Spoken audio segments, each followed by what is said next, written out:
Hey dear and kids, we are back with week 2 in January and we are talking about responsibility. And responsibility is showing that you can be trusted with what's expected of you. And I wanted to read the Bible story today that we are talking about. It's in Luke chapter 12 verses 16 to 21. And it's a story that Jesus told, and these stories, I think you know what they're called. It's a story that Jesus would tell to get a point across. You remember what it's called? Starts with a P? But did anyone say parable? Yeah, you got it. All right, it starts in verse 16. Then Jesus told them a story. He said, a certain rich man's land produced a very large crop. He thought to himself, what should I do? I don't have a place to store any of these crops. Then he said, this is what I'll do. I will tear down my barns and build bigger ones. I will store up my extra grain in them. I'll say to myself, you have plenty of grain stored away for many, many years. Take life easy. Eat, drink, and have a good time. But God said to him, you foolish man, tonight I will take your life away from you. Then who will get what you prepared for yourself? That's how it will be forever. That's how it will be for whoever stores things away for themselves, but is not rich in the sight of God. That seems a little harsh, right?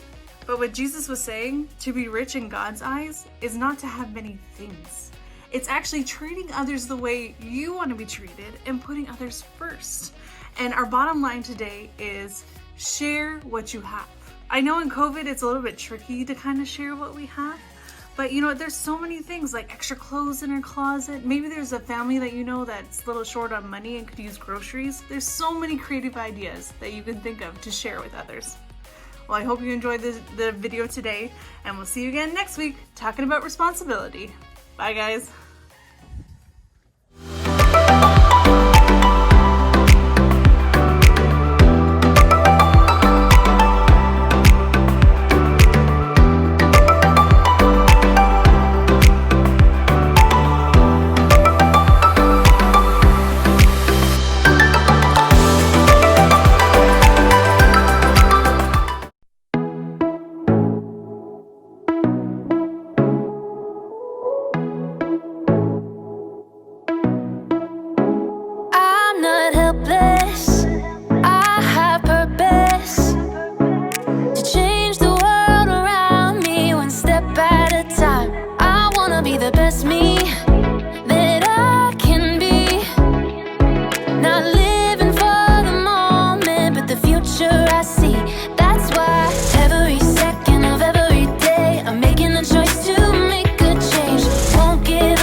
say concentration, or some people call it memory.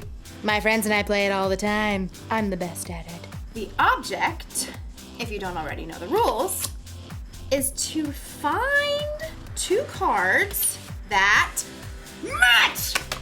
Boom! So, my friends and I have added a rule. Anytime you make a match, you Get candy! Candy, candy, candy, candy, candy, candy.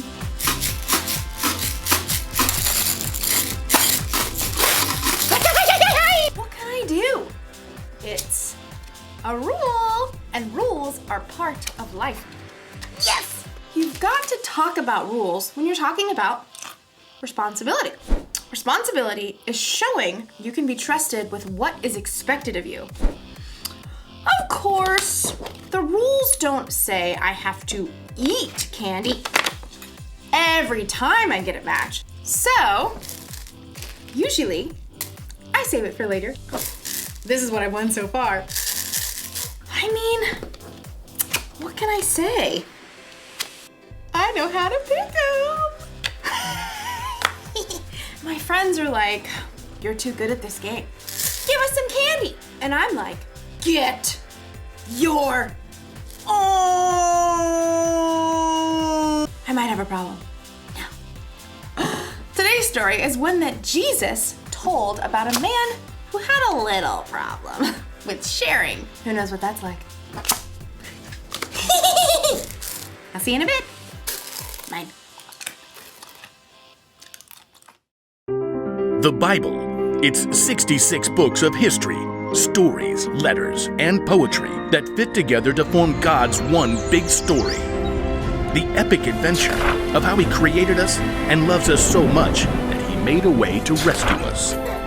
As we travel through the Bible, from Genesis to Revelation, we discover people who met God and found their lives changed forever. Now, for an amazing story, inspired by the book of Luke, chapter 12, verses 13 through 21. Everywhere Jesus went, large crowds followed him. Some really wanted to learn and change. Some were just curious. Others, like the religious leaders, listened to Jesus' words so they could trap him with tricky questions. But there were some people who just wanted Jesus to back them up, to tell them that their way was the right way. One of these was a man, we'll call him Ezra. Teacher! Hey! Teacher! Ezra's demand was loud enough that everyone stopped talking to look at him. Are you gonna let me through or what? Ezra shoved through the crowd, dragging another man behind him, his brother. Teacher! You've got to tell my brother here that he has to divide the family property with me. Ezra's brother looked like he wanted to sink straight into the ground. Jesus turned to Ezra. Friend, who made me judge or umpire between you? People listen to you. I thought you could, just settle this. Tell my brother I'm right. Watch out. Be on your guard against wanting to have more and more things. Life is not made up of how much a person has. That is not what I asked. Jesus didn't argue with the man. Instead, he told a story, a parable. If he had told this story today, it might sound just a little something like this. There once was a rich man whose field grew a fantastic crop of grain. Perhaps it was corn. His manager brought him the good news. Sir, we're set to bring in a bumper harvest of cobs and kernels. Yes! Go me! Oh, well, your employees did an excellent job of preparing the fields. Go me! And there was a lot of sunshine. Go me! And just the right amount of rain. Go me! Yes, go you. Harvest the crop at once! Well, we're working on that. There's just a little problem. Problem? Who messed up? Fire them at once! Oh, no. It's a good problem. You don't have enough barn space to store all your grain. Huh. I'm just too successful. Go me. Well, I was thinking you could share some of the grain. Share it. Well, yes. Some extra bushels for your employees, maybe give some of it away, popcorn for all the kids in town, hold a cornbread festival for everyone. But it's all mine. Oh, yes. Yes, it is. I know. I'll tear down my barns, and build bigger ones. Then I can store up all the extra grain for myself. Oh. See to it. I want those new barns up by the time the corn harvest is in. Yes, sir. The old barns were torn down and brand new, bigger barns were built. Perfection. Is the corn harvest complete? Yes, sir. All finished. Excellent. Have the men store it all in these new barns immediately. But they're so tired. I said immediately. Yes, sir. At last, the rich man's entire corn crop was stored in his shiny new barns. He settled back in a comfy deck chair and surveyed his property as the sun set. Go me! Self, you've done pretty well for yourself. You got grain stored away for a lot of years to come. He popped a gourmet corn chip into his mouth. Self, take it easy. Eat, drink, and live it up. You foolish man. The rich man nearly choked on his chip. Excuse me? The rich man looked around, but he could see no one. He was entirely alone. Oh, great. Is this supposed to be some God moment where I discover what I've been doing wrong? That's exactly what it was. You foolish man. Tonight I will take your life away from you. Then who will get what you have prepared for yourself?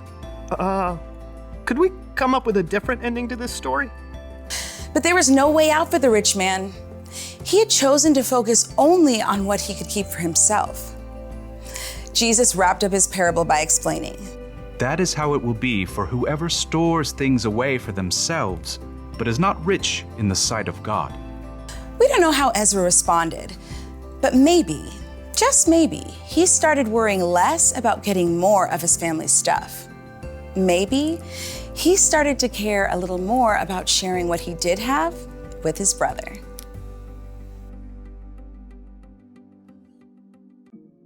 Jesus told the story of a rich man. He had more than enough food for himself to eat, and he kept it all. Every last grain. Don't misunderstand me. There's nothing wrong with saving. It's good to save your allowance money for that new toy you want. It's good to save candy for later instead of eating it all at once. But saving wasn't the problem with the rich man. No.